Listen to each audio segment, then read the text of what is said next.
Good evening and welcome to Adelaide Tonight. How are you, Big Al? Yeah, I'm doing really well. I think we missed some audio at the beginning of the show, but all it's good. all smooth. It's all smooth. How's it going? The coldest day in 2 years in Adelaide today. It was. Oh, I have to say, I chose the wrong time to shave the head on the weekend. Let me just say that. Wouldn't make a massive difference, would it, to you? Oh, mate, it was because I've got a bit furry down the back. It was just more out the back, Right. I'm winning. Does that give you a lot of warmth at the back there? It did, and then when I shaved it off, it was like, it's actually a bit chilly. So it's right. When you're wearing, when you're wearing some get up like this, it's hard to watch. To come along and just, I'm just going to put some Budweiser on. Like it's hard to do that. So I invested in a pair of Anko slippers. Oh, there you go. Wow! There we go. Yeah. They look comfy. $5 from Kmart, I think. Wow, it matches your pipe and. I love a pair of slippers. Yes, yeah. I went to the Largs Pier Hotel. Yes. I don't think I've ever been at Barnsley's hangout of back in the day, and it's got a lot of history at that hotel. We used to have the Angels, AC/DC, Cold Chisel. I think that was their regular back in the day. Yeah. Yeah, and now Big Al. Who would have thought? They've really stooped. Right. Really low. That's right. Did you do a gig or you were just eating lunch? Yeah, just munching out on their food. So it was very delicious, to be honest. So no, it was. Good. Yeah, so massive shout out there to a couple of friends. They do a good Christmas light show as well at the Largs Pier. They do very fancy, very fancy. Yeah. Okay. So, not something that anyone could do anything with that information right now, but in 6 months' time. Just remember that, and it's worth the drive. Christmas light show. Oh, yeah. So just before we bring on our first guest, and it is a big guest, we're very lucky to have him join us. I think you were going to mention Tony Modra. Most of South Australia is with him at the moment. Totally right. A freak accident last week, and we're all rooting for his recovery. And he's a bloody machine of a man, and he's getting through it. I believe he's out of intensive care and on the mend. But I think all of South Australia. Did you have a photo, or you didn't? Wow, I did have a photo. I thought I'd send it through, but we'll have a look a bit later if you don't have it with you. We'll have a look at it a little bit later. We'll have a look at it. But he's an impressive guy. I was having a look at some of what he's done. The first Adelaide Crow to kick 100 goals in a season, and he's the only one. He remains the only one to have done that. Reached 200 goals in just 42 games. That's impressive. The great Tony Modra. And he's tall. Like he's tall. I should get his name right. That might help. You'd be lynched. Look, he's so tall. And you don't think, because he was taking screamers, and he's taller than me, and I'm taller than him when I'm lying down. But he's a tall guy. So it's one of those things where I'm hoping a very speedy recovery, because he's a bloody Adelaide icon. So he's gotcha. He is indeed. All right, let's bring on our first guest, ladies and gentlemen. A real treat to have this man join us. It's been many years since Big Al and I saw him. He's one of Australia's very favourite comedians, and he's here on Saturday night, this Saturday at the Dunstan Playhouse. You can catch him tickets through Ticketek to My Family and Other Criminals. Please welcome Akmal. Hello people in Adelaide. Hello. Yes, I'm also here in the Northern Rivers, and it's freezing. It's normally very hot, and that's why I have this. I also have that problem. Oh yeah. Yes, it's funny when you go bald and people go, "Do you miss having hair?" I always say, "I've got plenty of hair. It's just not where I'd like it." I've got more hair than I've ever had. Yeah, you're totally right. Bring an ear home over soon for me, but too late for come over now. Too late. I used to have curly hair. Yeah. For those who can remember, when I started, I had like an afro, but then I started losing it in the middle, and I thought, no, I'm gonna. Who could play that game? I'm just gonna grow my hair long, and I looked like an ethnic koala for a little while, and it wasn't a good look. Good for comedy, but not for my self-esteem. Yeah, true. Yeah. Yes. Less chlamydia. So, you know. And you've been coming to Adelaide for years. How many years? You started in about 1990, right? Doing comedy. Oh, no, 93 I started in Sydney, but the first time I went into the Adelaide Fringe was probably 97, and I had a sketch show with 2 other guys, and it was tough getting an audience because, you know, remember when it was every 2 years, not every year? Yeah. And so there was so many shows, and no one knew who we were. And this show was really elaborate, and it would take an hour to set up the show, and we'd get 6 people all sitting. It was a big theater too. We'd have 6 people separate, and it was so hot. They had no air conditioning. Oh, geez. And the third day of our run, I got sunstroke because I'd never experienced the Adelaide heat, and we were giving out flyers, and I had to go to hospital. And my friends in the show came to visit me in the hospital and said, "Oh man, it works so much better with just 2." We were 3, and I thought I played a fairly significant part in the show, but apparently not. They go, "Man, it works so much better." Very compassionate people, comedians. Very, very compassionate. Very compassionate. But I remember us doing a couple of shows remember the Going Ape at the Zoo. I think you were part of that. It was just heckled by lions, which was weird. No, they almost kept me because I had my shirt off, and as I said, I got a lot of hair. I was almost tranquilized. It was great. I was heckled by an elephant right on my punchline. The elephant, you know, just worse than a drunk. Seriously. That's it. And Laughing Gas was the other place I remember doing gigs with you back in the day. Do you remember that place on Hindley Street? Man, this is how addicted I was to comedy. I'm not as crazy as I was then. Do you remember Ansett, the airlines? Yes. They went broke.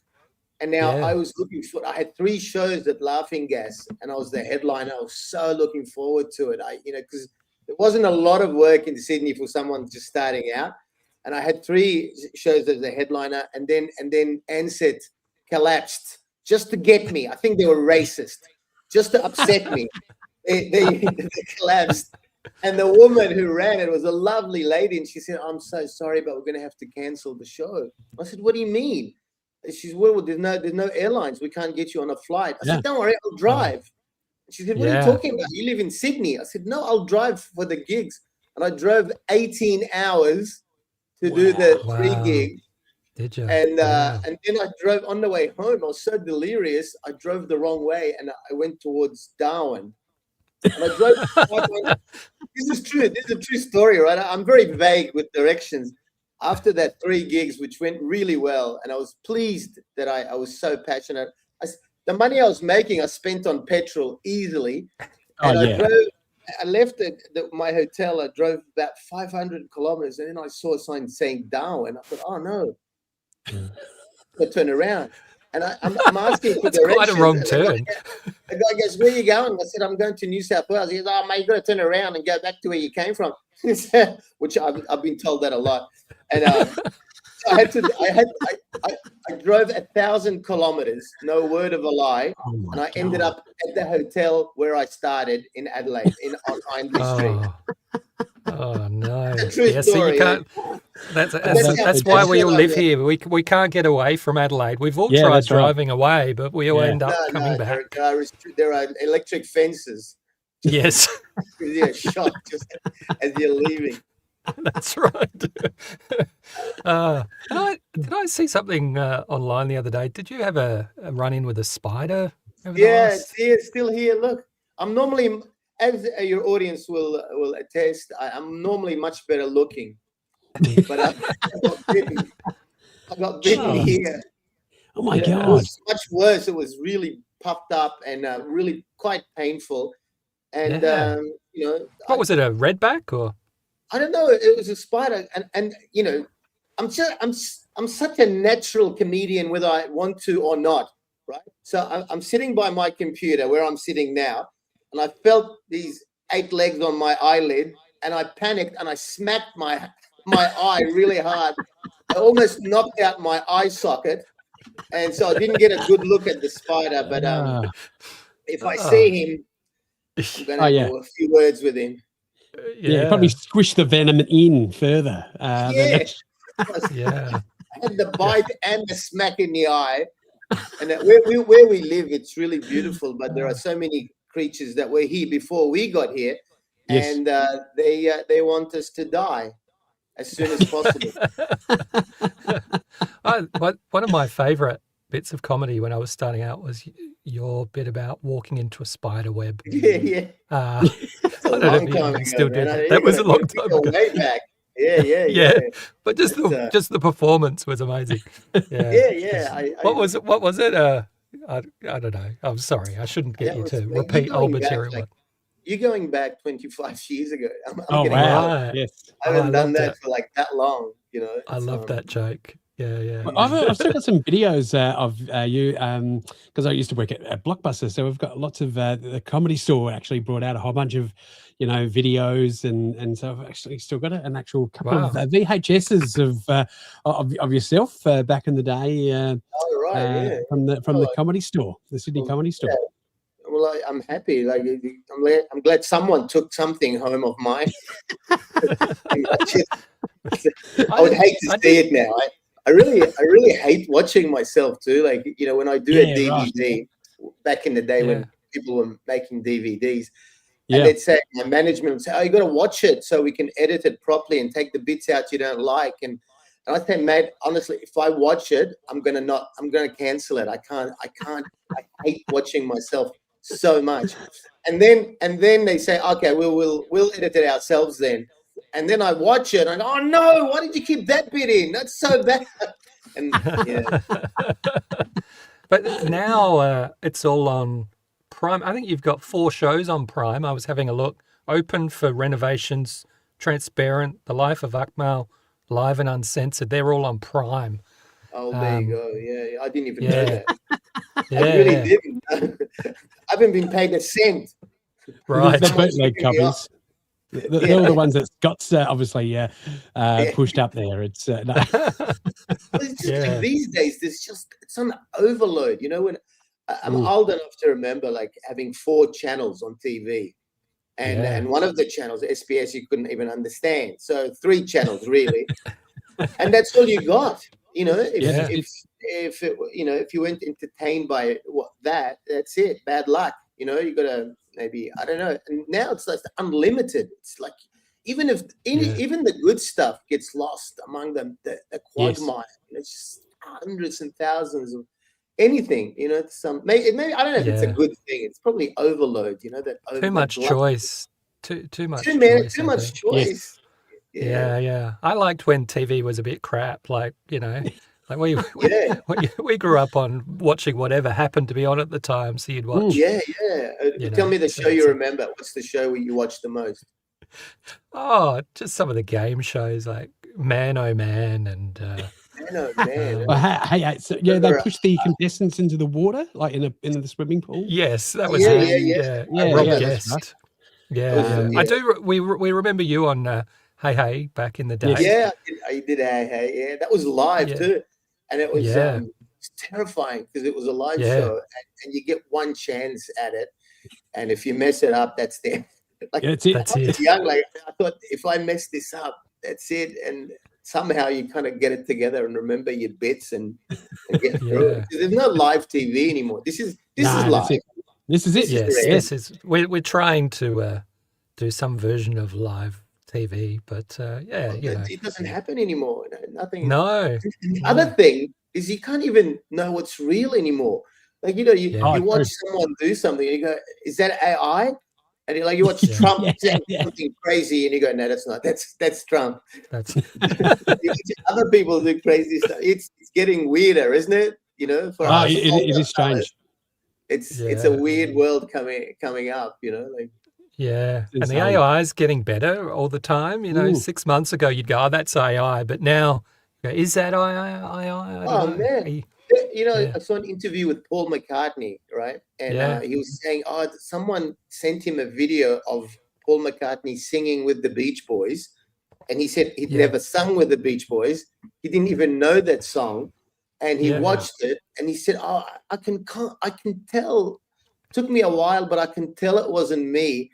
But in maybe 10 years, I won't be able to." And the guy who sent it to him was this computer whiz. He says, "No, about a year, 12 months, you will not be able. It'll be indistinguishable."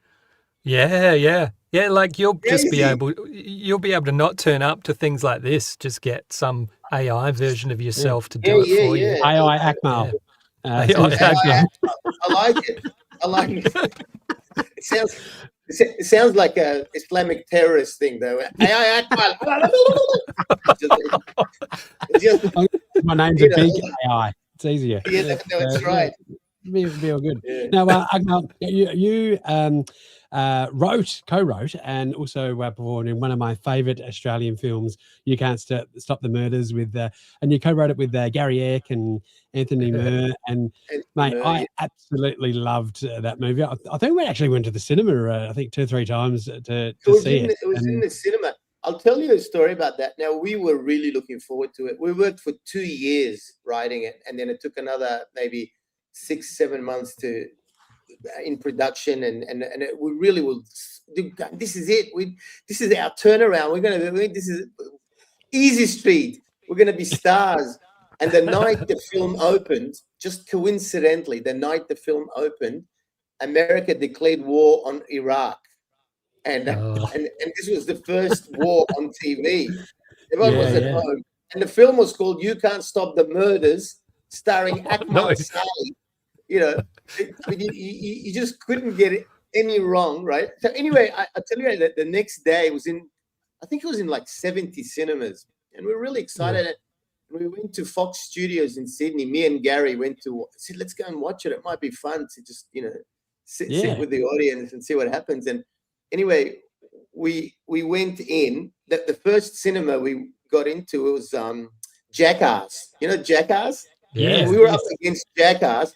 And we went to open Jackass, and it was packed. There was not an empty seat watching people put like mouse traps on their testicles and all sorts of crazy things.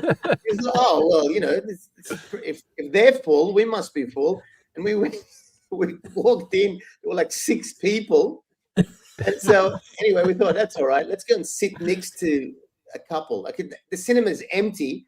And me and Gary went and sat next to these 2 young guys watching the film, just right next to them. And as the lights came up at the end of the film, I turned to the guy sitting next to me and said, "Mo, that was terrible. It wasn't even funny." And he looked at me. I mean, that opportunity doesn't come up very often, you can pick someone out. But Jackass kicked our asses that year, and I think it was the first Spider-Man that came out as well. So we were with some big hitters, and I'm glad you watched it. I think the people who liked it really, really like it. Like, so funny. You might find this interesting. There was remember that show on the ABC called Mastermind? Yes. Yeah. Mastermind. Now, if you go to YouTube, you'll see that a girl chose "You Can't Stop the Murders," our film, as one of her as her topic. Oh wow!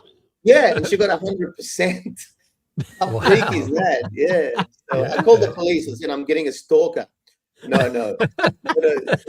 It was remarkable. It did have that cult status where you either got it or you didn't get it. You either found it funny or you just thought it was rubbish.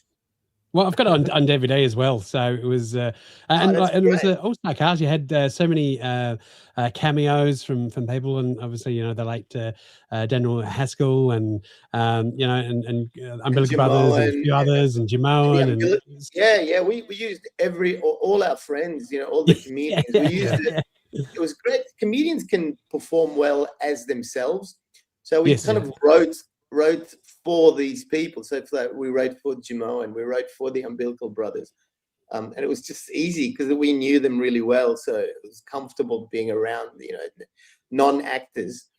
And actually even like Gary Hu was in it. Gary Hu was a great comedian in Sydney. And Rob Carlton, who's doing like, he's more of an actor, but he was a friend of ours as well.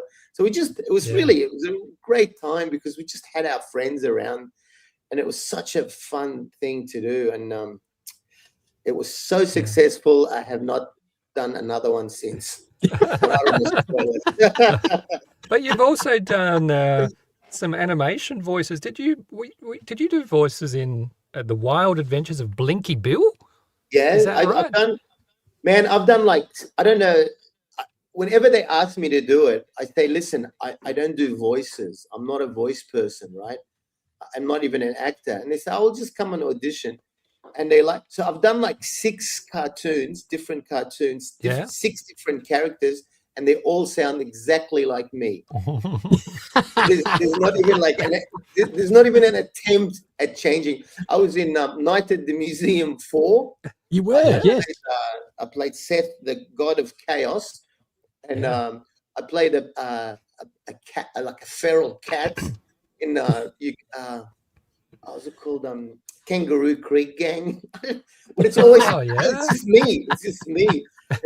It's so funny. I played a cat in Kangaroo Creek Gang, and one of my friend Dan Wiley, who was a co-actor in it, and who's a real actor, who's a real voice person, said to me, mate, my wife asked me, she goes, hey, is that cat Lebanese? Is that cat? Because I must have an accent. Because is that cat Lebanese? A cat scent. Actually, it's such an easy way to make money because there's no pressure whatsoever. Because you go into a studio and you can muck it up as many times as you want. There's no chart. You take your time and you can ad lib, you can improvise. And they love that.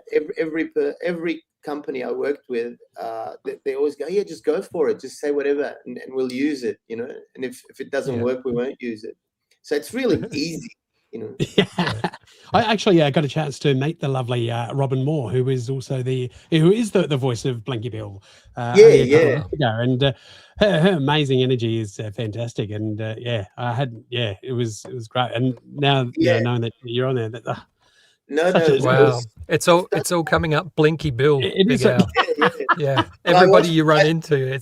I played Jacko the lizard, and it's just I won't be offended, but it looked remarkably like me when I looked at the characters. Did you draw that with me in mind? They said no.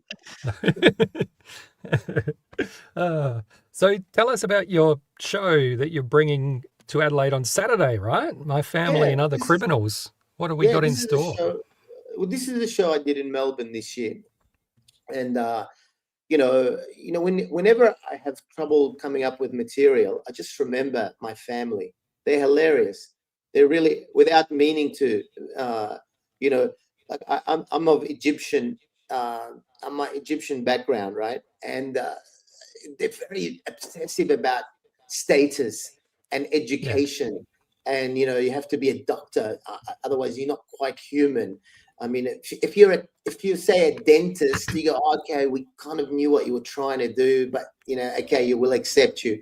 But anything else, and so I've had people the desperation to be accepted in the culture. Like if you want to get married to an Egyptian girl, which they really kind of stick together, you have to kind of be a doctor or a dentist or a chemist, pharmacist, or an engineer. I'm a comedian. I'm not even on the scale, but I had there's so many funny stories, right? Because of that kind of pressure. This is an absolutely true story. I have a cousin who has a really high-pitched voice. He was born with a high-pitched voice. It's not his fault. He talks like this. How are you? Yes. Anyway, he tried to be a doctor and failed at university. So he thought, bugger this. I'll just buy a white coat and a stethoscope and see how I go. And This is an absolutely true story, right? And he just he got away with it for like a couple of years. This is back in the 80s, before the digital revolution where they can track everybody. He got away with it. And this is before the internet. He used to you could look up Encyclopedia Britannica on how to give injections and and anyway, karma caught up with him. This 16 or 17-year-old girl came to his surgery, illegal surgery, and she wanted to gain weight. And anyway, because he's an idiot and he's not quite qualified, he gave her these steroids. It didn't make her gain weight, but it made her voice drop deep, and she grew hair on her chest and her neck. She was a young girl, right? So her parents took him to court, and and we went to court because he's my cousin. And the judge would have been freaked out because this guy's got a high-pitched voice. Yeah, he sounds like Jimmy Somerville. And his victim is the guy gave me steroids. A 60-year-old that sounded like an old man, and he sounded like a little girl. You just cannot write that. It's just too perfect. It's just too perfect. I got so many. He should have taken the pills himself, by the sounds of things. Well, if he'd known, he was lucky to stay out of jail. But we had it's all good. It's all good fun. He would never have made it as a doctor. Imagine that. Like, you've only got 3 days to live. He'd be like, shucks you. Yeah. Like If you got like a capsule of helium, it's got one of those. So, are you telling us that the whole show is in a high-pitched voice? Is that it could be. I'm flexible, but it's you can probably get away with having a high-pitched voice if you're a doctor, but if you're a pilot, for example, you'd freak people out. Oh yeah, you would. This is your pilot speaking. We're going to be traveling very high. People would go, no, let me off. That's why all pilots go, hey, so this is your pilot speaking. It's calming. It's calming. It's coming. Yeah, it is. Yeah, you're right. Yes, you have to have a calming voice. It's I don't even tell that story in the show. I really don't. I should. We have a bonus. It's a great story. The first thing that came into my head was I got other stories if you got time. Oh, I got so many.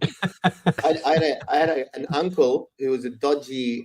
He wasn't a doctor. He was a carpet salesman who came to visit us, and my parents were overseas. I was a young boy, and he had constipation, but he doesn't trust doctors, and no wonder, because the family's full of dodgy doctors. And he said, I've got constipation. I have not done a shit in 3 days. I said, well, do you want me to take you to the doctor? He goes, no, I don't trust doctors. Anyway, the next day I go to the toilet, and he's sitting on the toilet with his pants off. He's going, I still nothing. I have not done it. My stomach is like a rock. I said, oh. And he goes, listen, can you go to the garden and get me the garden hose? I said, why? He goes, just get me the garden hose. I said, this is absolutely the truth. I had to go around the back, hand him the garden hose. And he goes, now when I tell you, turn the tap on, but very soft. And man, and he came out like 10 minutes later. He goes, that's better. I feel so much better. I go, man, we never drank out of that hose again. No. Well, it's lucky it didn't have. That's another story. I should include these. Thank you, guys. Or perhaps you can do a sequel. So, My Family and Other Criminals, Saturday night, 8:00, Dunstan Playhouse. You can get tickets through Ticketek and go and see Akmal. Every time, in the past, when I did Adelaide, it was always the Garden of Unearthly Delights, and it's so difficult. It's so noisy, and I don't. A lot of noise, yeah. I've got the worst concentration, so there's always like a Shania Twain cover band or something going on behind you. I had a guy with a megaphone going, "Get your tickets out!" Yes. and there's like a Ferris wheel right behind you. All these kids screaming, and it's just not ideal. So doing a theatre is such a different vibe, just different energy, focus. And the Dunstan is a beautiful, beautiful spot. It is a beautiful. It's not a bad seat. Not a bad seat in that room. No, that's right. All right. Well, Thank good luck you, with your Akmal. Jose. We've got one of our favourite. You spelt your name. Is Miss AI. AI Akmal. Yeah, but AI Corey is one of our Yeah. favourite regulars, and he's very excited that you're on. Right. So when you don't want to tour anymore, AI Akmal will do it for you.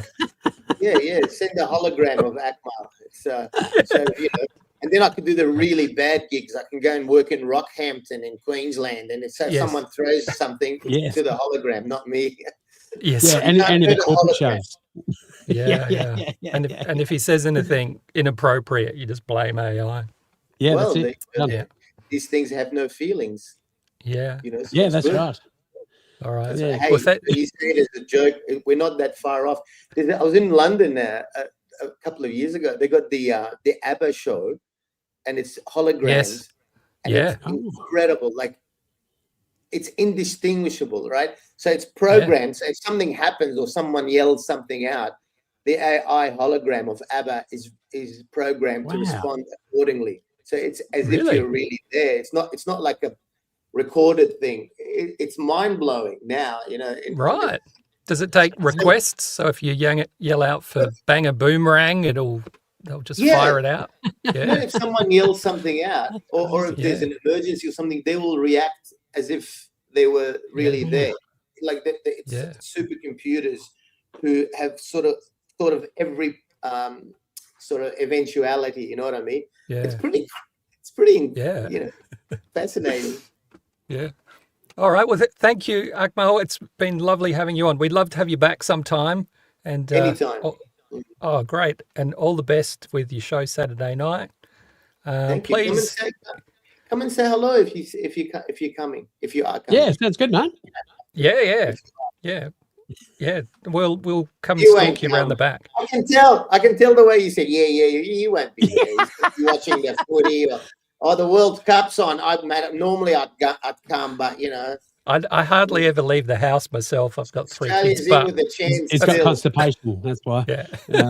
we got a remedy for that. Let's go to a date with a hose on the Saturday. Guaranteed to work. It's been tested on my Uncle Bushra. Thanks very much, Akmal. We'll catch up with you soon. All right. Thanks, mate. Have a fun night. See you. Cheers. Oh, Akmal, ladies and gentlemen, go see him Saturday night at the Dunstan Playhouse. We've got like a TV quality lineup tonight. It's fantastic. Do you want to introduce our next guest for this evening? Oh, this next guy, he's our all-time favorite. It's he's what can you say about this guy that he's Scotty and I kind of not a lot apparently. I always get starstruck when this guy's on. Like, he's like my all-time favorite comedian, and I know that he's yours as well. You and I went and saw him recently for the Arseless Chaps. He's a favorite podcast, of course, Sizzletown. What's it going to be? Ladies and gentlemen, can you please welcome to the stage the one and only Mr. Tony Martin? Yay! Hello, Tony.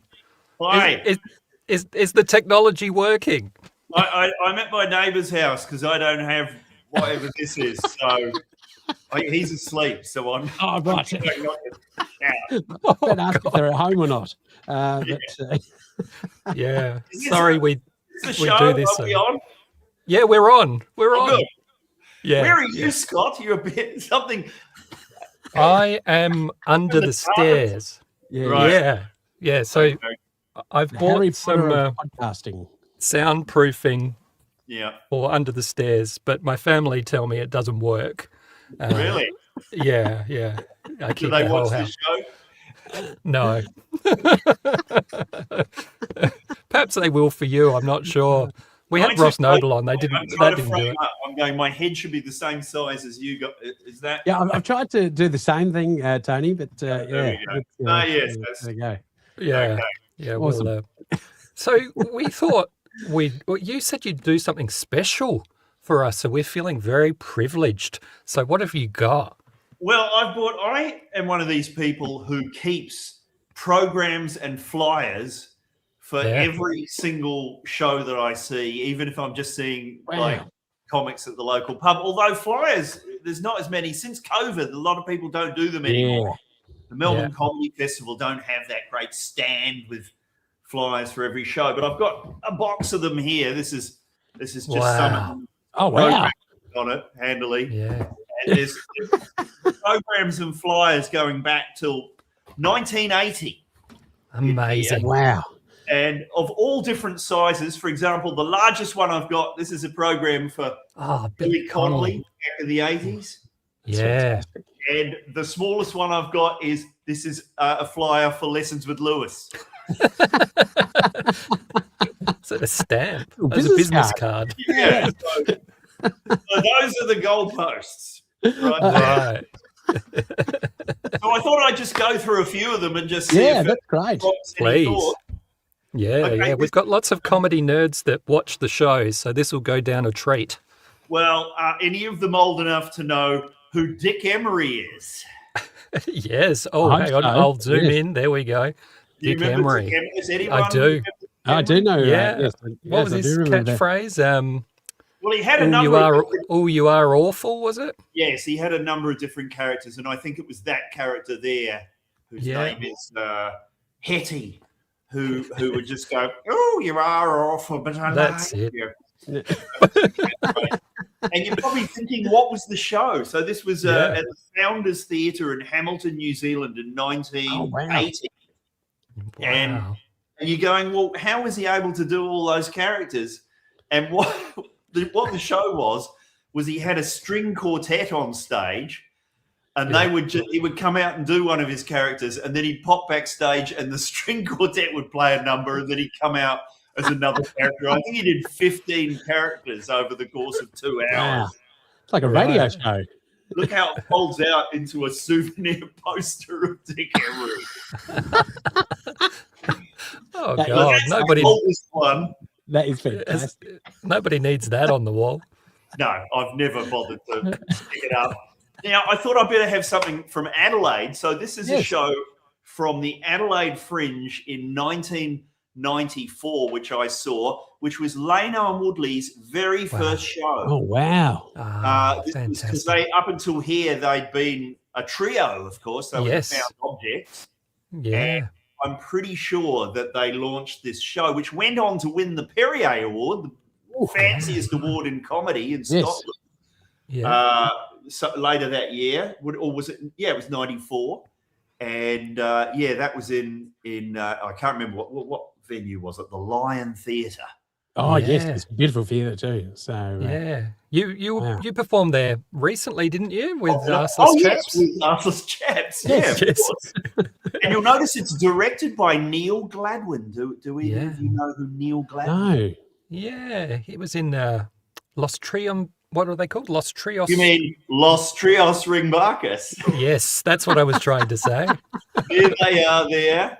And their show Rampant Stupidity, which I saw in New Zealand in 1983. And this is the show that I often go on and on about in podcasts that I claim started live comedy in New Zealand. Because when I lived in Auckland in 1983, there was no live comedy. There were no venues, there were no stand-ups. And then Los Trios from Australia, who also won the Perrier Award, I think it was like the second or third one ever.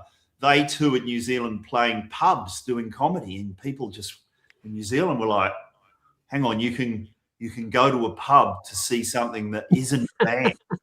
Yes. It's a DD Smash with Dave Dobbin.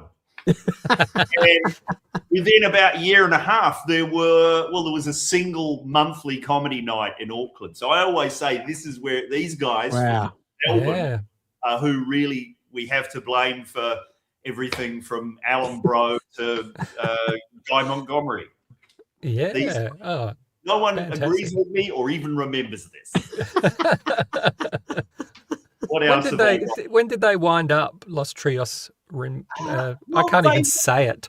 They went to America and had a show on Broadway that was a smash hit. And I remember at the time, Robin Williams and Steve Martin both went to it and said, this is the best thing we've seen in years. And the story I always heard is they got a deal to do a movie, and they wrote the movie with whoever wrote Pee-wee's Big Adventure.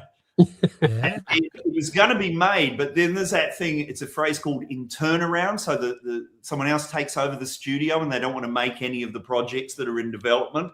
Yeah. But Los Trios couldn't get that script back that they'd spent ages writing. So they came back to Australia and made a film called Garbo. Right.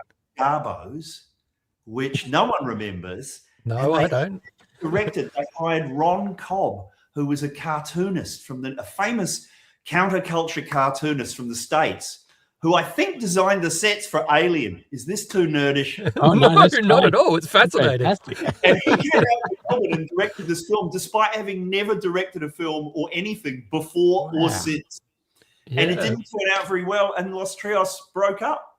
And Neil Gladwin went on to become a director. Did he have something to do with the Olympics? Yeah, I think he directed the opening ceremony of the Olympics or something in 2000. And Steve Kearney is still around in Melbourne. He produced that film Oddball that came out a few years. Oh, yes.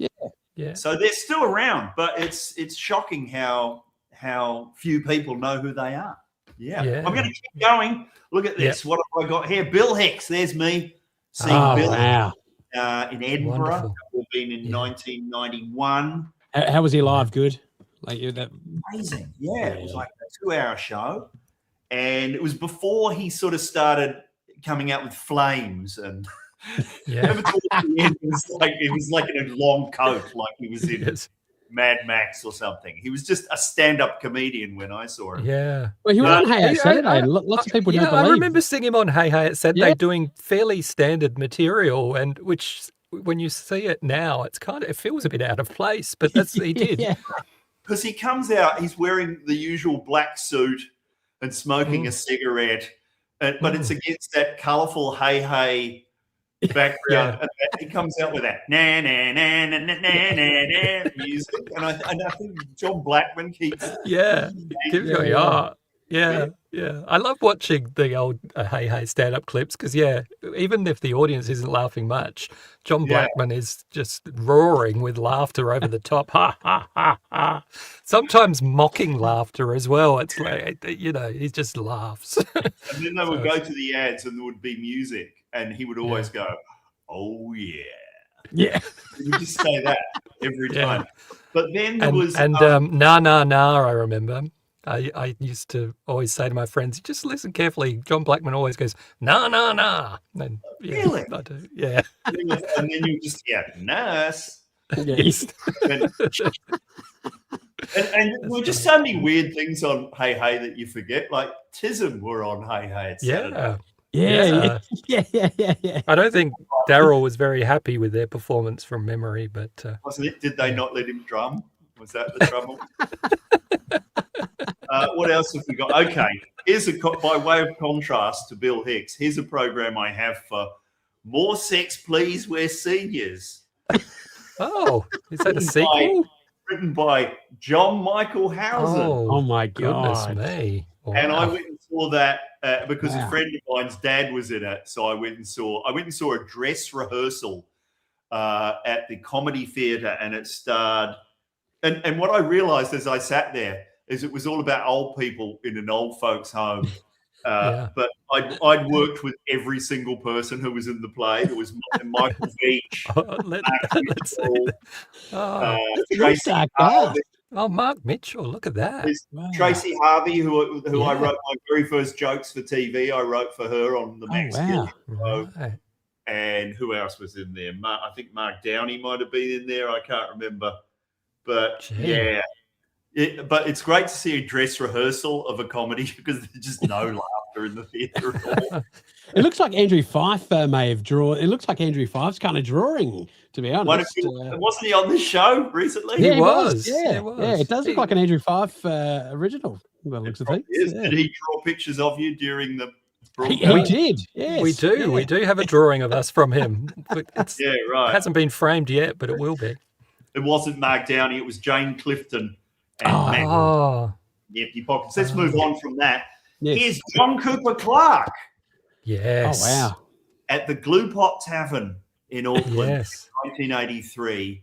And the reason I have this is because I saw John Cooper Clarke perform there. And like I say, there was no live comedy in Auckland in the early 80s. But what I did is I realized during his performance that if I got a wig like that, Yes. sunglasses, and put on a suit, because I was incredibly thin, that I looked exactly like John Cooper Clarke. So I arranged to come back the next week, and it was a band performing, because you could sometimes get on and do 5 minutes of comedy before a band if you had something musical. So I dressed up as John Cooper Clarke, and I had a reel-to-reel tape recorder with music on it, and I came out, and I got them to say, you know, he did so well last week, he's back again. So I came out as John Cooper Clarke. And if you see John Cooper Clarke, it's just very monotone sort of poems to electronic beats. But I did nothing but Eagle songs. I was rolling down the road trying to loosen my load. I got 7 women off my mind, just like that, for about 5 minutes until I got canned off and people realised that it wasn't. It wasn't him. He's still around now, isn't he? I think he's still around. He's got a new book of poems out called What, which is really good. And he's on a podcast. If you are a fan of him, I recommend listening to his episode of Adam Buxton's podcast, because he has him on, and he talks about how he liked the film Snakes on a Plane. So he's written a sequel called Parrot in a Car. And Adam Buxton thinks it's a joke and he laughs. And then John Cooper Clarke spends the next 10 minutes detailing the storyline of Parrot in a Car. And it's like he's conceived this entire movie. And it's quite brilliant. Is it a sequel to Snakes on a Plane? But it's clearly inspired by. Inspired by. His job, and it's going through a divorce and is trapped in a car on the freeway with a loose parrot. I'm pondering his brilliant idea. Look it up. Yeah. How long should I do this for? Keep going. I was about to say the Parklet Man would give that 0 stars. That movie. Yeah, totally. Yeah. He hates. What do we watch? That's my cat, and anything with birds in it. We put on the film The Birds. Alfred Hitchcock's The Birds. He was just staring at the TV. And then of course, what he does is he goes behind the TV to see where the birds are. What's going on? Rowan Atkinson. There's another one I saw. Wow. I'm going to go. Did he come here a couple of times? He came here in around 87 as well, didn't he? Yeah, I think I've got that one. Have you? Who else? I've got a bunch of British comedians from the 1980s. If we've got Rowan Atkinson, we also have to have Smith and Jones. Oh, wonderful! Notice how I've learned to lean. You learn that from Holly Melton. Yes. To lean the album covers forward so they don't reflect. You've done well. That was Mel and Griff. I saw them in Brisbane in 1985, I think. And of course, it was. That was when they were at their peak. Yeah. Smith and Jones. Here's Spike. That would you get away with that now? No, definitely not. No, in front of your theatre program. Wow. When was Spike Milligan here? Wow. That was. This is from Auckland again. This would have been 1984, maybe around there. But he used to tour. Spike Milligan would, for about 7 years, toured New Zealand every year on what he described as his annual farewell tour. And I think it was 10 years consecutively where he did that. Oh, look at this. This will interest comedy nerds. This is the Melbourne Uni Review, Laminex on the Rocks from 1987. And who was in that, you're wondering? Well, I'll hold the picture up and see if you recognise that person there. It's Michael Malloy. Wow. He's a good-looking young chap. Looking like John Cusack. Yeah, it does a little bit. Yes. And also Jason Stevens, who was also on the Late Show with us, Yeah. is now a successful producer. He was in that. Look at that head of hair. Wow. We all had a lot more hair back then. Yeah, tell me about it. I love just choosing. I just thought I'll just choose one at random. So, and I've got Andrea Powell in How Do You Like Your Eggs? I have no idea what that show was. I used to go I think that came to Adelaide. I seem to remember it at the Adelaide Fringe. Yeah. People would know Andrea Powell is best known as Ethel Chop. Yes. From Triple J. Yes. Yes. Oh my God, the parade of 80s British comedians continues. We've got Julian Clary. Yeah. When that tour came to Adelaide, Peter Gers, the local critic, who actually is a comedian now. Since he quit his nighttime radio show, he's become a comedian. And he tore that show to shreds. And, I think everyone I know had their show torn to shreds. Yeah. Right. Well, if any of them feel like heckling him, he does comedy now in Adelaide. Yeah, there we go. Julian Clary would have been scathing about that review, though. I think he said he would never come back to Adelaide, and I don't think he has been. I mean, he may have been by now. I was about to say, it's been quite a few years. Yeah. Is he still doing comedy? Yeah. Julian Clary. Never coming back to Adelaide. Alexi Sale. Oh, wow. I love Alexi Sale. And of course, Bobby Chariot. He was his own support act as Bobby Chariot was the warm-up man for Alexi Sale on one of, not on Alexi Sale's stuff, but on a later one. I think it was called the all-new Alexi Sale show. Right. He was, I'm on pills for me. What was his? He had a catchphrase. On pills. I can't even remember the second bit. What a way to keep the cash. You could just your own support act. That's fantastic. What have we got here? Oh, here's someone from Adelaide, Sean McAuliffe. Oh, Sean McAuliffe. And with Stephen Curry. In Good Evening. That's the show. Yeah. I don't think that came to Adelaide. Wonderful. Wow. That's uncanny. I did this show illegally in Auckland. Me and a friend of mine found the script for Good Evening. Oh, wow. In a library, and we put it on for 5 nights in a theatre, and we didn't have the rights to do it. We just put it on in Auckland. I played all of the Peter Cook parts, and my friend played all of the Dudley Moore parts, and we probably foolishly just copied them, just did their voice. So I just did everything as a Peter Cook, E.O. Westy character. But Sean and Stephen very sensibly just did it as themselves. But it's a great show. I saw Sean McAuliffe do a 2-man show with Glenn Nicholas here in Adelaide a few years ago. That was a great show too.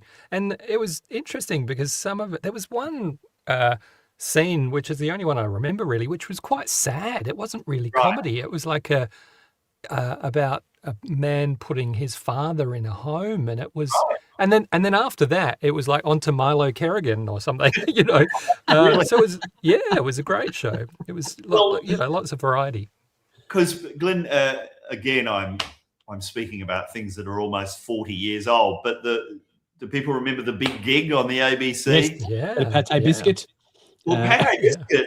Apparently, Sean used to write all of Pate Biscuit. Really? Right. Anyone young watching this will be totally confused. Hey, here's a show. Marcel Marceau. I saw Marcel Marceau. Wow. Show. I actually have no real memory of this show, but apparently Marcel Marceau in Auckland. Yeah, I've got the CD. Yeah. Put it on with that John Cage one as well. Yes. Let them fight it out. Oh, look, I saw the producers on stage with Nathan Lane and Matthew. Wonderful. And this is a really crazy experience I had, because this was in 2004, and I was in New York, and they were the original cast, of course. Yes. They hadn't done it for years, but they were back doing it just for about 6 weeks.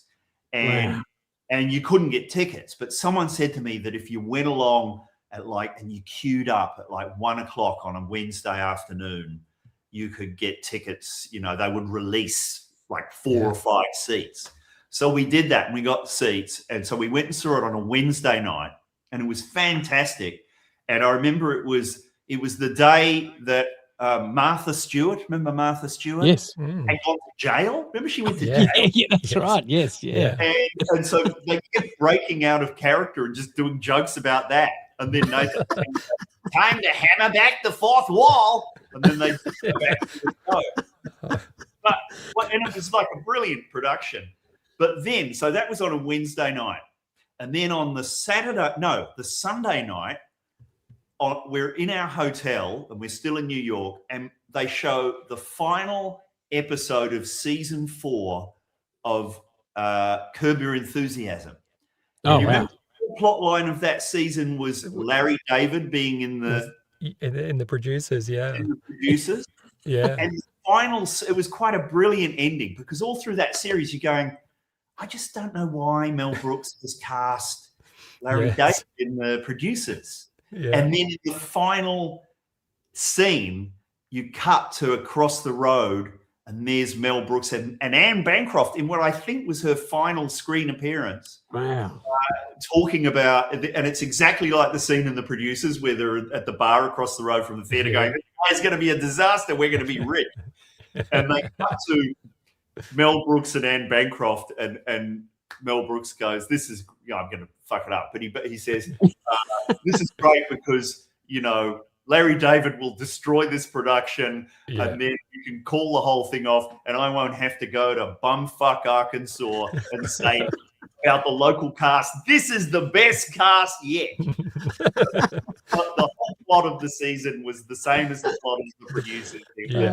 So that's what we saw on the Sunday night, right? Yeah. So then the next day, I get on a plane, I fly back to Melbourne, and then on the Tuesday night, I turn on the news, back in the days when you would turn on the television. Yeah. And there is Mel Brooks on stage at a theatre in Melbourne with the cast of the local version of the producers, with Reg Livermore. And he's going, this is the best cast yet. Bert Newton's so good, I'm going to take him back to Hollywood and put him in the movie. It was actually so we went Wednesday, we saw the show. Sunday, we saw the Curb thing. And then Tuesday, I'm back in Australia seeing exactly what. Was that the longest story anyone has told? I don't know. Akmal told a few long ones as well. It's a long form show. We've gone for last time we had you on, we were doing a 5-minute podcast, and now we've gone the opposite way, and we're going to do the longest podcast possible. So, well, I've only got one more program that I've got out here, and this is a Auckland production from 1983 of Grease, right? Yeah. Starring Tom Sharpling, who was kind of, I guess, New Zealand's Frankie J. Holden. And a theatre called the New Independent Theatre, who were an amateur theatre company, but who would hire professionals in the top 2 roles. So it would be professionals in the leads and then all amateurs in the supporting roles.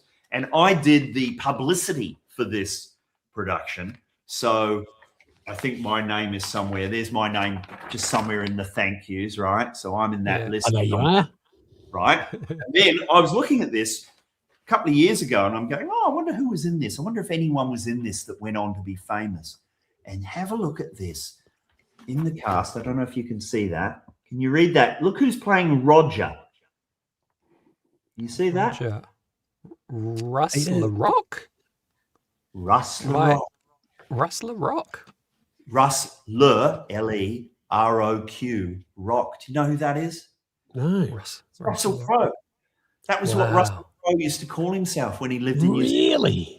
Did he? LaRock. Wow. And anyone watching this wants to Google the phrase Russ LaRock.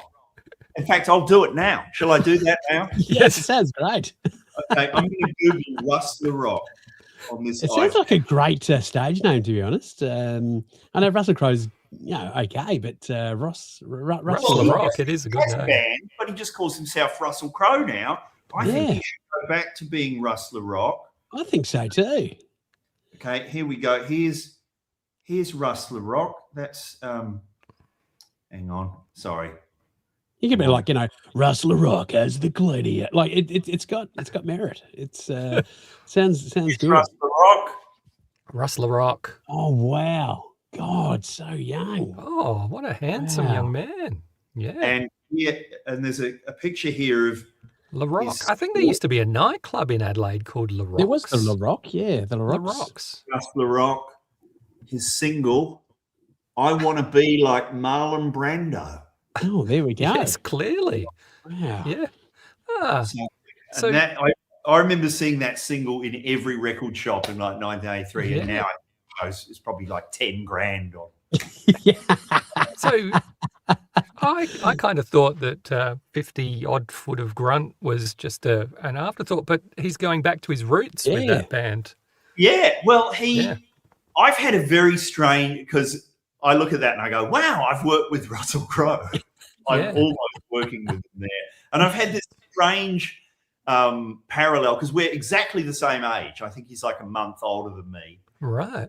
Both obviously from New Zealand, and then we sort of worked together on that.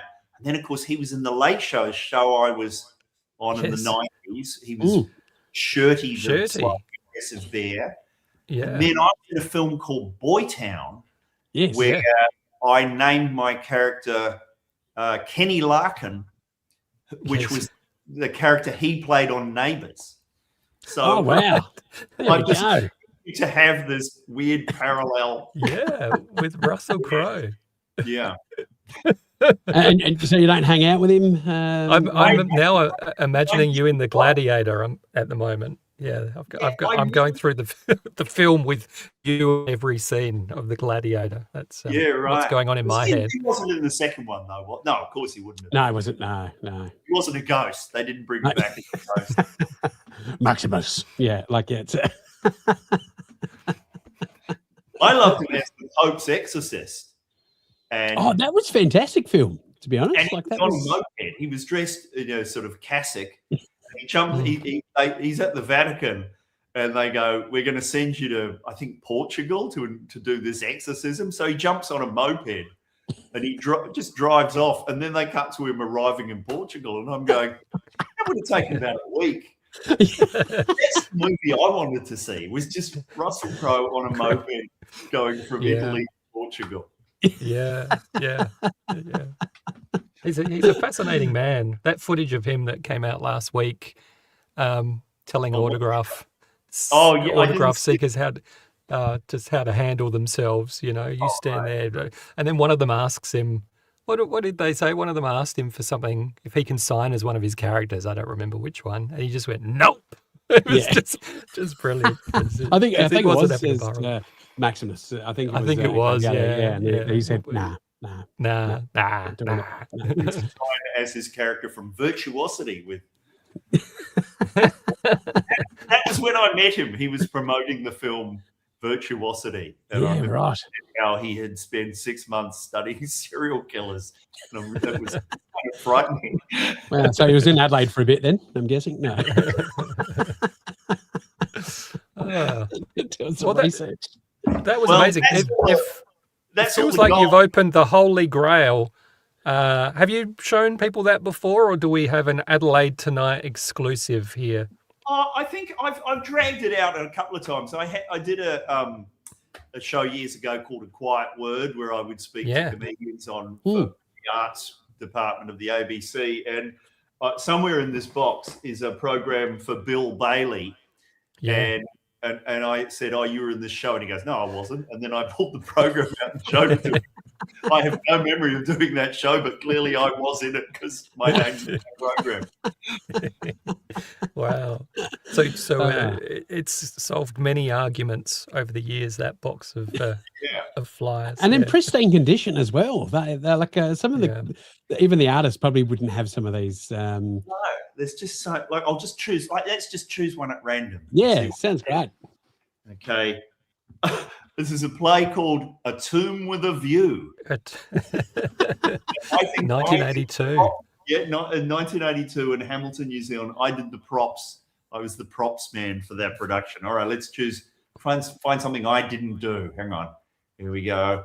What is this? Oh, okay. This is one of these things they do in Melbourne for the comedy festival. It's got multiple shows in it. So, right, yes. We got in 2012. Charlie Pickering. And we've got Lucy. We've got Claire Hooper. Lucy, Claudia O'Doherty, who is fantastic. Wow. Who else have we got?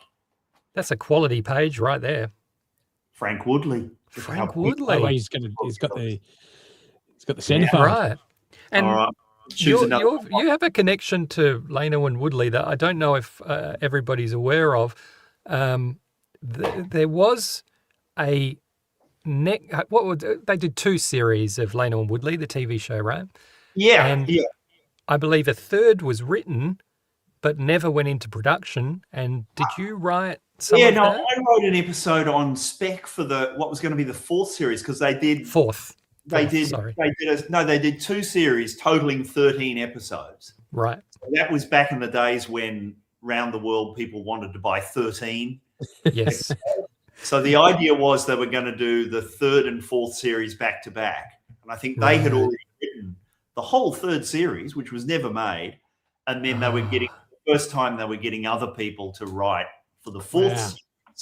And Matt Quartermain from The Empty Pockets wrote one. Matt Cameron, playwright, wrote one. And I wrote one. And I think I wrote one and did a storyline for a second one. And obviously they would have, rewritten it more in their voices. But I do remember driving around the block constantly talking to myself as just, what are you talking about, young man? You're just talking as Cole. Talking as Frank. Just trying to generate conversations as them. But it was axed by the guy. Crazy. Now, so we can say his name, Jeff Portman. And the show had been, as I understand it, they might correct all this. The show had been commissioned by, I think, a man called Dennis Watkins, who ran the ABC comedy department for 2 years and only commissioned 2 shows during that time, the McAuliffe program and the Adventures of Leno and Woodley. So that's pretty strike rate. And then that's pretty good. Jeff Portman took over and he didn't like Leno and Woodley because the phrase I heard was it wasn't topical enough. But it's timeless. We still watch it. Even now, we watch it consistently, and my kids watch it to the point where I took them to the Fringe this year to see the new Leno and Woodley show, which was amazing. I loved it. And the kids loved it. That's that timeless comedy, that cross-generational. It's such a rare thing, and it's a shame that it. Yeah, I remember it. Someone at the ABC. Because I did a few DVDs for the ABC, and I remember someone saying to me that I think that was their all-time best-selling DVD for a while. That's because, and I remember Wayne Hope and Robin Butler. I remember them saying to me that it was the only show they could watch with their kids that they liked and the kids liked equally. Yeah. And it's a classic show. I watch it about every 4 years, and it hasn't dated at all. It's weird seeing Jeremy Cooley in one episode, but apart from that, right. Best theme tune. Yeah, I think to a show. I reckon. Like it was just catchy. Like straight off the wonderful. The bat. Wonderful. We've got Corey, the episode where they're in Blockbuster trying to remember the name of the actor guy is the greatest. Yeah, episode. right. Right. Well, I wrote the episode I wrote, I think, because I do a podcast called From the Hideout with Joe Joe Vincaro, with Lessons from Lewis, and with Pete Smith, of course. And I have never been to our Patreon, but apparently we have one. And I think if you're on there, you can actually read my episode of Later. Oh, right. Can you? Oh, it's worth signing up for then. Yeah. Right. Okay. Yeah, I think it's okay. It's one where you read it and you go, I haven't quite nailed their voices. Like they would have made it more them. Right. But it was so much fun because I remember writing. You can just write visual jokes, that you couldn't do with anyone else. And I remember visual comedies are a dying art, you know, like when you think back, even now, every now I did show the kids some of the goodies, but you do have to be careful what you show. But the visual stuff is just amazing. You know, some of it, like that episode, the movie episode where they're all making a different movie. Right. Old fashioned, you know, technology. But you watch it and go, that's incredible. Yeah, you know. Yeah, the cat. Everyone remembers the giant cat. Yeah, yeah. And the fact that it looks a little bit dodgy, that's part of the humour. Yeah, yeah. I think, and that was with you guys in the Late Show, you know, Piss Week World and all that. You know, it was never polished. No, well, we just because that all happened, and I think I've even talked about that on one of I think you might have. We just started filming things on home video, and they looked rough as guts because there was the only home video on TV in 1992 was the Funniest Home Video Show. Graham Kennedy. But we would film these rough sketches, but you could film something elaborate in like 25 minutes that if you shot it with a whole crew would take an entire day. And, so we just love the energy of that, but the image quality was terrible. But we just kind of loved it, how it looked. We loved that bad lighting look. Yeah. What's interesting though is it is kind of going back that way with like you read this week that the BBC has just cut their budget by millions.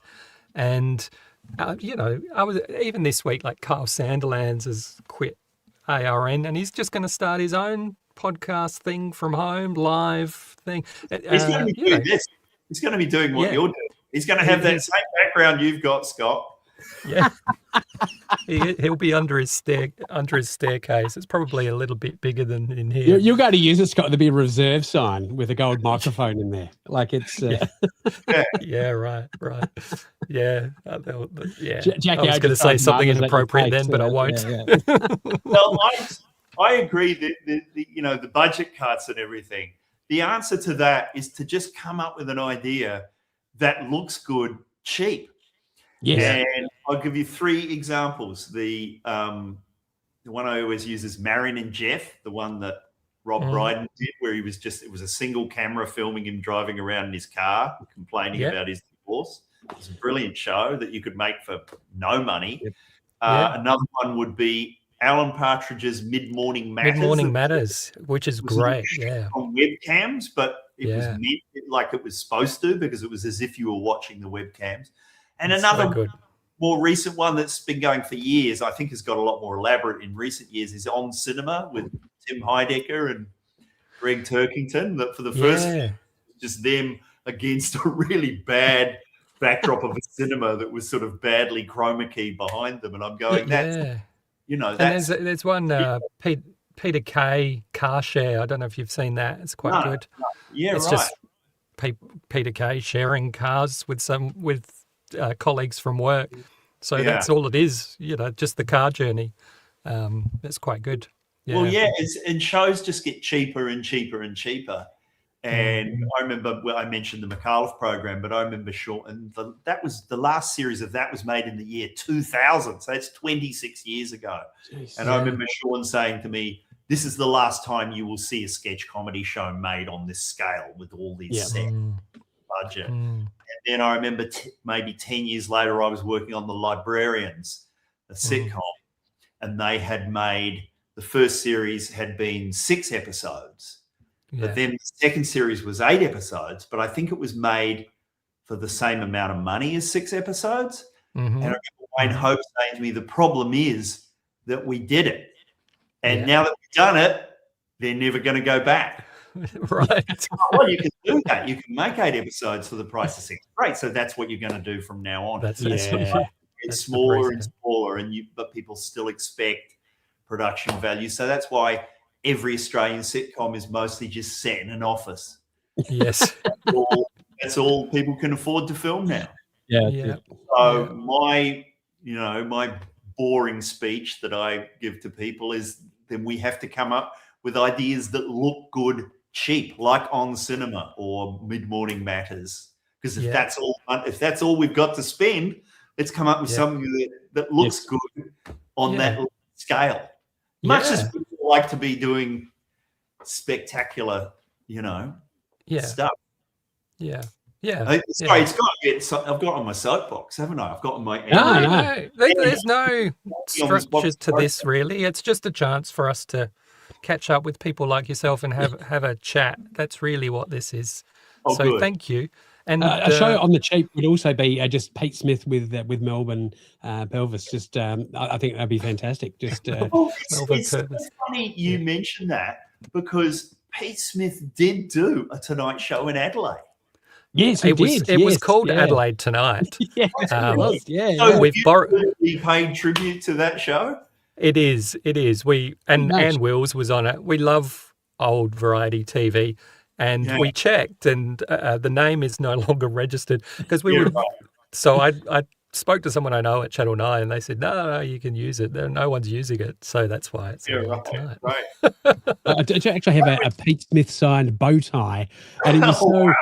It was so generous. So he said, I don't want to sign the front, so you can still wear it. Fantastic. He showed me an episode of Adelaide. Was that what it was called? Adelaide. It was Adelaide Tonight. Yeah, and it was fantastic. It was one with where Dame Edna was on, but Dame Edna was running late, so Pete just had to fill for about half an hour until great. Edna got there, and he was fantastic. Yeah, wonderful. All right, well, thank you, and please do come back again. We would love to have you back and dig further into your box. That's Well, in saying that, Adelaide Tonight was ran by Ernie Sigley, so you can maybe get the head of Ernie Sigley out to Tony, and we can recreate the old Adelaide Tonight. Okay, so I think you better explain that. You don't actually have the real head of Ernie Sigley. It's at my house. Yeah, it's from the Hideout. We talked about this. Pete had brought around the head of Ernie Sigley. It was like it was for a sketch they'd done where presumably Ernie was decapitated, and it was like really realistic and disturbing.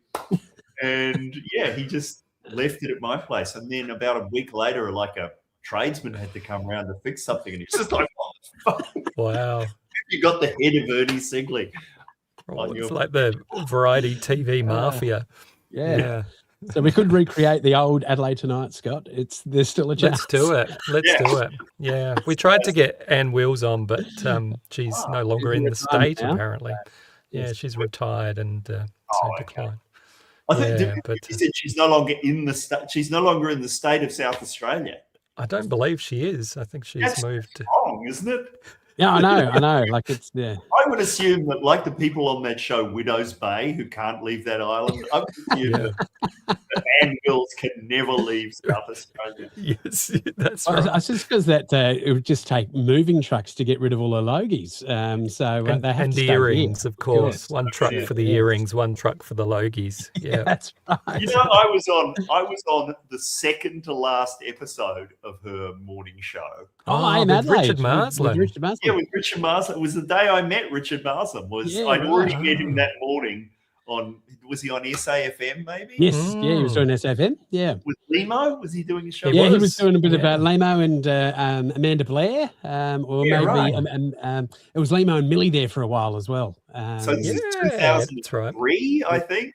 Yeah. And so I got interviewed by Richard on his radio show, and then I went to be on Ann Wills' show, and I look at the chair, and it's not Ann Wills, it was Richard Marsland was interviewing.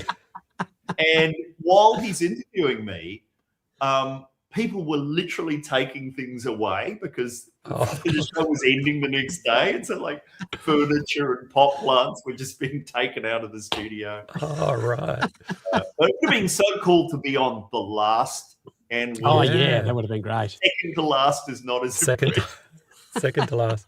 Yeah, I've told this story before, but I did work experience on that show. Right. And the episode I was there for was the guy from Chocolate Starfish was the main guest. The singer from, I don't know his name, I'm sorry, Adam something. But so he was on, and so I was the work experience kid, and he took a sip from a cup, like a glass of Coke or something, and handed me the cup. And I even, at that age, thought that was quite rude, and I didn't want to take his cup. I was, like, I don't want your cup. So I said, no, I'm not taking your cup. And he got quite annoyed. Really? Yeah, so it was, That wasn't on the show. yeah, That would have been great. Larry Sanders kind of drama. yeah. But I just thought, I don't know, I didn't want his dirty cup. Yeah. He just bent Who else? over and Do you remember the other guests on the episode? Who else was on? No. Oh, Kevin Crease. Kevin Crease was there. yes, Yeah. yeah. Old Channel 9 newsreader. Right. And And his son was in Frenzal Rom. he was. He was. Yeah. No longer with us, Kevin Crease, but he Yeah. used to be on Adelaide Tonight back in the day also. Yeah, Yeah. right. Yeah. I love So there watching. you go. Do you ever get onto YouTube and find an old Dick Cavett show from the 70s? Yeah. There's some great ones. Yeah. Name who the guests are. Like I was Mm. watching one, and the three guests were Truman Capote, Groucho Marx, and a guy from the zoo with a sloth on his arm. Oh, Jack Hanna. And they're all What's just that? having a chat. Yeah. That's Yeah. fantastic. Yeah. Great. And it's all very low budget. It's great. Yeah. Yeah, and it's just the whole set is made of shagpile carpet. Yeah. Yeah. Anyway, Yeah. No, there's some great stuff. I like watching. What's the '70s music show with Wolfman Jack? What was that show? oh, is it? Oh, yeah. There's one, the Midnight Special. Midnight Special. There's There's- another one. Yeah. No, that's him. But there's a whole library of episodes. I think every week they drop a new one, and some of them are amazing. You'll get, the Commodores, and then Tina Turner will do a song with the Commodore. It's just all this Yeah. really random stuff. And stand up. There'll often be stand up. Franklin and yeah. Shire will turn up. He was. I know you know Franklin Ajay, but I was cleaning out my garage last weekend, and I found a book called Comic Insights, Yeah. which was interviewed. I never realized that he was the author, and I was just looking Yeah. at this book and went, "Oh, Franklin Ajay's the author of that book." But that's a great Yeah. book. Well, he lives in Melbourne. He moved to Melbourne in the 90s, Yeah, right. and he constantly claims he's retired, and then he'll just be dragged out of retirement for something. And someone told me they went to see, is it Russell Peters, who plays like stadiums, or who plays Yes. where the tennis is on. I don't know the sporting venue. Yeah. Rod Laver Arena. Yeah. The tennis centre, whatever. Yeah. Yeah. And Franklin Ajay came out and did like 20 minutes before Did he? Russell Wow. Peters, because Russell Wow. Peters was apparently a fan, and so just tracked him down Yeah. and dragged him out of Yeah. retirement again. But he must be in his 70s. Oh, That's I'd crazy. love to. We'll have to try and get him on here. Yeah, Sure. yeah. Bring him out of retirement again. Sure, We we'd know love Russell to. Peters, but look, we'll give it a go. He's Yeah. great. He's so Yeah. he was one of my main. I know it sounds bizarre, but he was like one of my main influences when I started doing stand up in 1990, because I'd seen Oh, wow. him often out in Melbourne doing shows, and it's Yeah. great. Yeah. I think there's quite a bit of stuff of his on YouTube if you go digging. Mm. Yeah, he's got an insane list of movie credits. Like he's in Car Wash, Yeah. and he's in Convoy, Yes. Yeah, right. he's in The Burbs. Yeah. They're crazy. He's in The Jazz Singer. He said to me once, he goes, "I'm the only person in the history of cinema who goes to jail for beating up Neil Diamond and gets bailed out by Sir Laurence Olivier."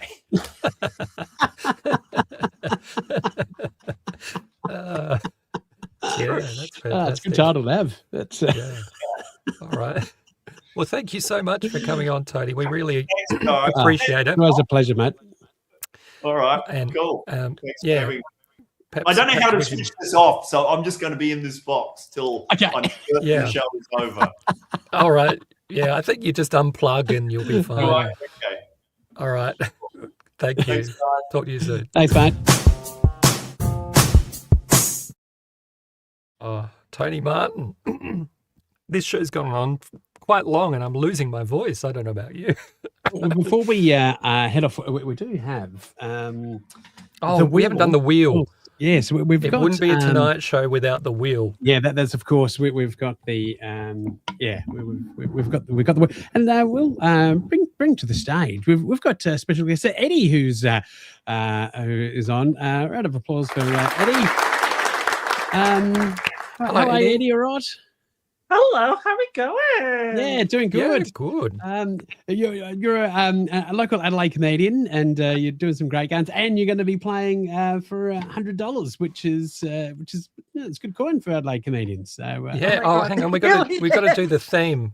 Have you got the theme music? Okay, yes, we do have the theme music. But thank you so much for hanging on. I know that you had a few technical issues, and then now you're back into it, which is great. So no, thank you. And it's almost 11, and thank you so much for being patient. So here we go. We do have some. Like I have to wake up early in the morning, so I'm dedicated to this $100. Oh, no. Fantastic. Likewise. It's time for Adelaide's favourite game. It's Wheel of Misfortune. How do we spin this wheel? Here we go. So all you need to do is just let us know a number that you would like to start. Like a number like start? I can't see. 10? A number between 1 and 24. Great. What number would you like to start on for us to take a spin with? Let's start on 10. 10. Because I'm a Okay. 10. There we go. And would you like me to do a big spin? Would you like a big spin or a little spin? Let's do a big spin. That's crazy. There we That go. was good. It's a good spin, isn't it? Getting there. We're getting. Oh, there we go. We've got number 13. Number 13. Ooh. Unlucky for some. No, you'd think it's No? unlucky for some, but congratulations. Next time I see you, you've got this lovely spin the bottle or spin the shot drinking spin game. the shot So, drinking game. Incredible. Yeah, so this is, Oh. if you like to get on the sauce, this is, it says, no more awkward kisses. Yeah, because that's the worst thing, isn't it? You know, when you're doing spin the Yeah. bottle and next minute grandpa's there. So like this will stop that from What parties are you going, Val? Well, there you go. That's quite the prize. happening. Okay, I love that. Amazing. I cannot wait to try it out. And Eddi, you do a few fringe shows. You're a local Adelaide comedian as well. Yeah. And have you got any shows coming up at all that we can come and say hi? Yes, please do. Hindley Street Comedy. Stephen Lockwood runs it. I help him run it. Yeah, lovely. We also have a little open mic portion, which I'm posting Wednesday. And then I'm doing a cute little open mic as well at Summer House on Pulteney Street next Thursday on July 2nd. Oh, brilliant. Yeah, like a little curated open mic. But yeah, feel free to come along or Yeah, tell that'd be everyone. fantastic. It's called High Key Low Key Comedy because I think that name is funny. That is actually a really good. It's like a haiku, kind of like Yeah. Haiku We love Loki. Yeah, Exactly. I thought of that. I That's a just great think name. High Key Low Key and negates itself, and I think that's funny. I Hey, have it's a very funny for good a- sense of humor. I can And see so, how that. long has that been running for? Well, that's gonna start next week. Oh, so- starting next week. Starting Yeah, next and week. then Okay. Hindley Street's been going on for a couple months now. Yeah. Oh, Yeah, that's awesome. a round of applause.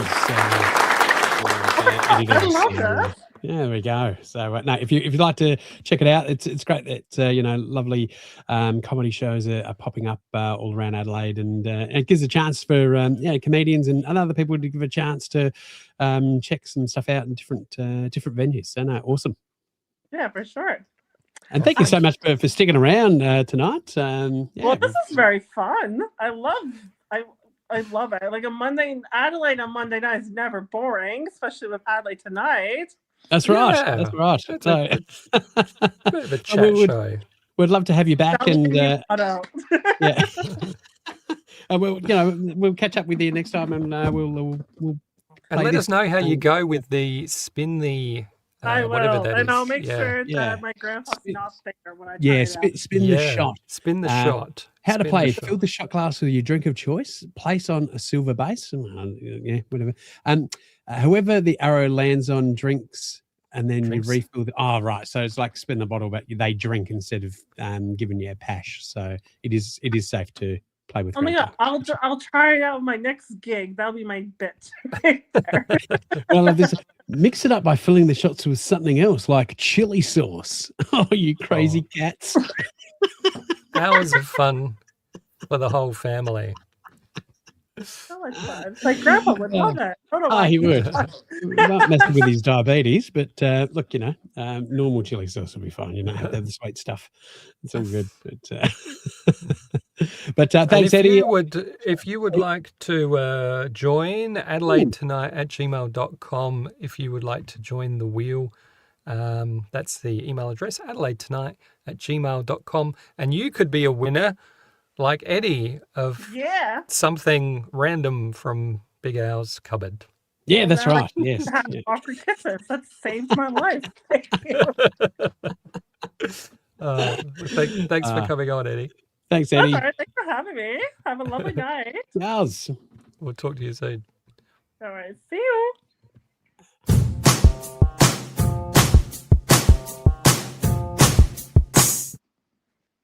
And there's Hello. Welcome back. Spin number 2. I'm getting tired. I know. Sorry. Thank you, Eddie. Thank you for coming on.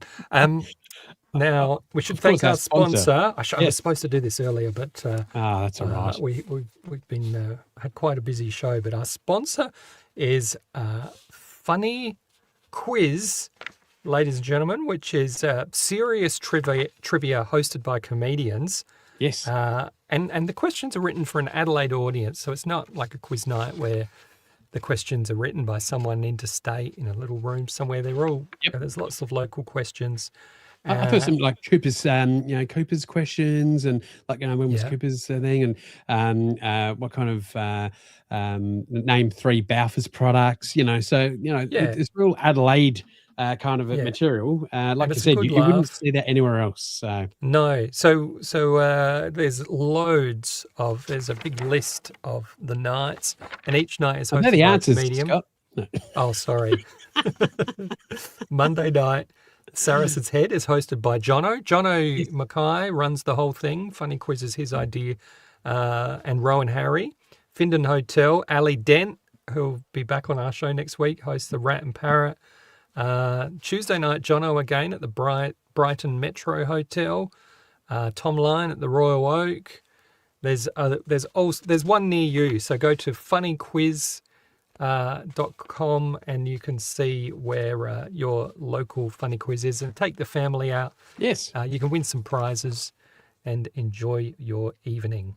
And Chongi does the Waterloo, which is in my neck of the woods. So and it's a beautiful pub down there as well. So get amongst it. And look, if you own a pub, or you know someone who does own a pub, or if you're just a barfly and want some entertainment, make sure you reach out to Jono at Funny Adelaide to get because we're swamped with Adelaide pubs with quiz nights from Melbourne. And this is Adelaide; it's local. Get them in and support local. It's the best way to go. Yeah. Now we have one more guest this evening, Big Al. Fantastic. Yeah. This is from. It's a long show tonight, isn't it? We're getting into Saturday territory now. We really are. But thank you for sticking with us. Illuminate Adelaide is coming to town next week. Lovely. Ladies and gentlemen, so make sure you get out and see it. Earlier on tonight, we had a chat to the creator and director, Lee Cumberlidge, I think. Yes, Lee Cumberlidge. So let's have a look at that now. All right, ladies and gentlemen, our next guest this evening is the co-creator and director, have I got that right, of Illuminate Adelaide, Lee Cumberlidge.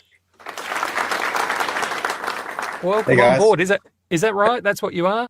Yeah, that's right. Yeah. That's it. So 2021 it kicked off, right? It did. Mid-pandemic. Yeah. and it was a wild ride to begin with. But yeah, no, we came out of the blocks pretty hard in 2021. We put together a big program. When we started working on it in 2020, we thought COVID would be over by 21. Yeah. But anyway, we found ourselves in the middle of it with a lockdown right in the middle of that first Illuminate, which was crazy. But we got through it, and I think in some ways, like that really just helped us, or helped galvanise the community around us. The support we got through that was amazing, and now we see all those people coming back every year to get involved. So it's been great. It looks like it started off in your living room there, behind you. I love that sign. That is great. It lights up, I'm guessing, and it does. It's actually part of this is our office. It's part of an artwork that we presented in our second year, which was a giant snow globe over the statue of Thomas Elder at the Adelaide University there. Yes, and he sat inside the snow globe. And I Love Adelaide was this sign here written across the front of it. So we put it up in our office just to remind us why we do what we do, Yeah, totally. Well, we need to get we might have to commission you guys to get us one for Adelaide tonight. I reckon that fit lovely behind your backdrop there, Scotty. I need something back here. So how did the idea originally come about? Was it a dream of yours or something that you thought of as a child? How'd you get into it?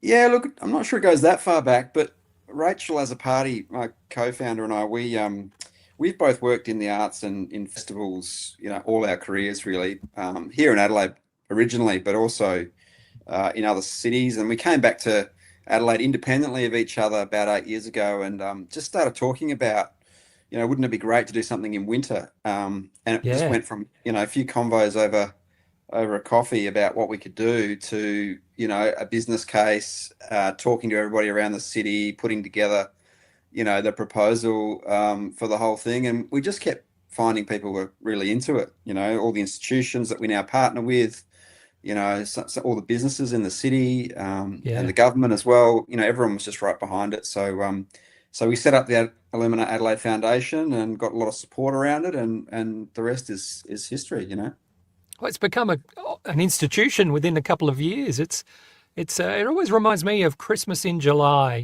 because we don't really get like the European Christmas where we can all go out and see Christmas lights that early in the night. By the time we get out, it's 9 o'clock with the Christmas lights. So this is a way of doing something that's the equivalent in winter, right here in the city. So it's a wonderful thing. I love it, and the family love it.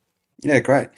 Yeah, that's right. I mean, the early dark nights and when the cold sets in, Adelaide, I think in the past has tended to hibernate for a fair bit of winter, but just to do something for people to come out and connect, see the city transformed, with a whole lot of ticketed big exhibitions and events, but also the big free program, that throughout the city streets, I think it's just great to have something to do at that time, and we've seen, people from far and wide come to be part of it, which has been great, like to see kids in the city, to see, people from all backgrounds and all ages, come together like that across those 2 weeks, 3 weekends is something we're very proud of.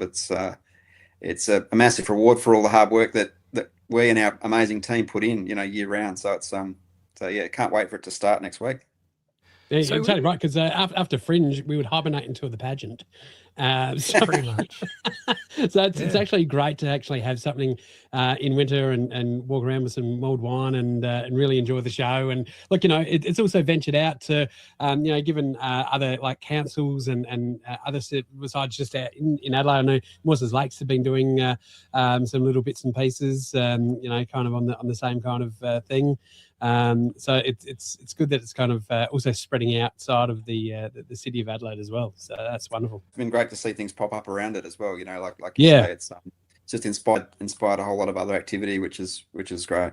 So I've got a little bit of footage. This is off of your website of some of the events, the ticketed events. I think these are this year. So let's have a quick look. And if you can tell us what they are, this is. So this is the Neon Dog Park, and this will be in Rymal Rummel Park. We're extending the free program down there this year for the first time, down around the Rummel Lake. There'll be installations on the lake and around that area. And in fact, that's where the Pause Walk, the Illuminate Pause Walk, will start from that very location, actually, which is our event in partnership with the RSPCA SA, which is our charity partner this year. So we're doing an after dark pause walk, which people can register for, bring their pet, their dog into for a walk along the City Lights Trail, and all the proceeds go to the RSPCA.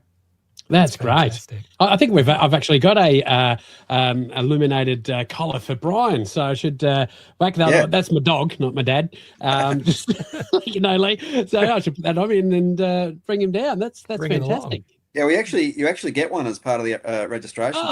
So all the dogs along the walk will have them, which will be fantastic. That's fantastic. Oh, sorted. All right, let's have a look at another one. What's this? Night Visions. Tell us about this. Yeah, so Night Visions is our after dark immersive experience or night walk through the Adelaide Botanic Garden. So this is where we've worked with a group of different artists, audio-visual artists and lighting designers, and an amazing composer as well to put this show together. And you wander into the Adelaide Botanic Garden and walk through some of the amazing areas of the gardens, the lake, the economic garden, the massive Bicon, the Bicentennial Conservatory there, and some of the other areas as well. And in each place there's a beautiful installation. It just takes you on a journey, really. Sort of the idea is to transport people into a parallel dimension. That's the theme we've kind of worked on with this one. We're bringing it back this year because it was so popular last year, and it sold out so many of the sessions during the 2 weeks, 3 weekends. So it's back again this year with some new faces in the trees and a few new tweaks. But it's a fantastic show, and we expect a lot of people to be getting along to that this year again. Yeah, last year's was fantastic, and I think, to be honest, it was the first time I've been in Botanic Gardens at night sober. So no, it was good. yeah, that's right. It's a popular place at night somehow. That garden, it's amazing. We meet all kinds of members of the community, including some of the wildlife. But yeah, no, it's a great place to work, and they're a fantastic partner of ours, and they let us do a lot of things in there that you wouldn't think you'd be able to do in the Botanic Garden with the setup, the production and everything. But we've got a great relationship with them, and it's been a fantastic project for us. So on the horizons, have you got any bigger goals, anywhere that you want to maybe go and light up in Adelaide at all? Yeah, well, we're always on the hunt for new venues, new interesting places, buildings, gardens, found spaces like that. We love to kind of mix it up as well. Like this year, going into Rummel Park for the first time is a new thing. That's about expanding the free program even further, just because there's just so many people love to come and have a look at it. So we're thinking about ways we might, take people on a new journey in and around different parts of the city for next year. But we sort of always work about 18 months ahead planning. So yeah, we've got a few ideas. That'd be great. I reckon at least a spotlight that comes out of Colonel Light's finger or something like that would be absolutely iconic. It'd be iconic. It would be good, wouldn't it? Like something, and then lights kind of up in the background or on the grass there. That'd be wonderful. Well, especially it's when we look at his name, Colonel Light. It's got to be done, really, isn't it? Exactly. We're always looking for new light puns. You want to shine a light on a new part of the city. It's perfect. It's perfect. I think next year. I think let's make it happen. That'd be great. All right. All right. I dropped my internet stopped, so I've connected to my phone. It's never happened before on this show, but we've just lost our internet. I spent a fortune getting our internet fixed, but I think we need you guys to sort it out. All right. You got too many lights on, Scott. Is that what there's something like that. All right. Here's one more. Tell us about Augmented Games.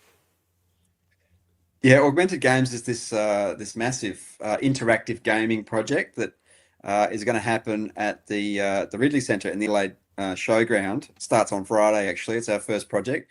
And this is where you can step onto and inside the game yourself. Your body's the controller. You come with a group of friends or a family, and together you can choose to play up one of 10 different games, and explore all the games that are available over the course of an hour. So, some of them you're kind of racing the clock and racing each other. Others are kind of less sporty and less active. They're more, games that test your memory or your mental agility. And, it's just a fantastic way to kind of, come together and have fun and, get off the screens at home and come and jump inside the screens together in real life. It's Awesome. a fantastic project by Moment Factory from Canada, the Montreal-based multimedia studio that we've worked with before on a couple of projects, and they're rolling this out all over the world. But this is the first time it's happened in Australia, and it's the biggest iteration that's ever happened anywhere. We've got 8 of these giant courts that you saw before, where the projections project down over the people, and so we'll be taking over the Ridley Centre for 3 weeks with that project. Well, I'll be able to be the controller, Scott. So finally, I'll be able to live my dream of being the fat controller. Yeah, there is a resemblance, I must say. Yeah. Well, thank you so much, Lee, for joining us. And, you're welcome. All the very best. We can't wait. Honestly, can't wait. I love it. Love. You got the jacket on, Scotty, as well. So, well, I thought I'd dress for the occasion because this is what I wear when I'm out and about. So yeah, that's I thought I'd perfect. get ready. It's like putting on a Christmas hat. Yeah, that's getting in the mood. The Tasmanian tuxedo. That's the way. That's right. That's right. Yeah. All right. All right. All the best with it. See you out there. And we will. Yeah, we can't wait to catch you there. All right. Thanks, Lee. Thanks, guys.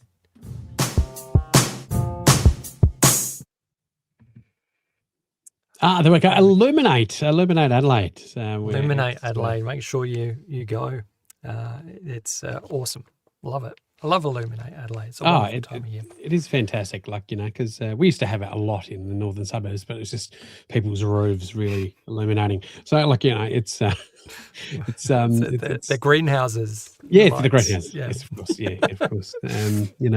But yeah, no, it's what a jam-packed show, Scotty. It was. We're heading up to 2 hours, so should we round it up? Yes, or should we dig in and just go for it? No, we won't. You're tired. I'm tired. Everybody's tired, but thank you all for watching.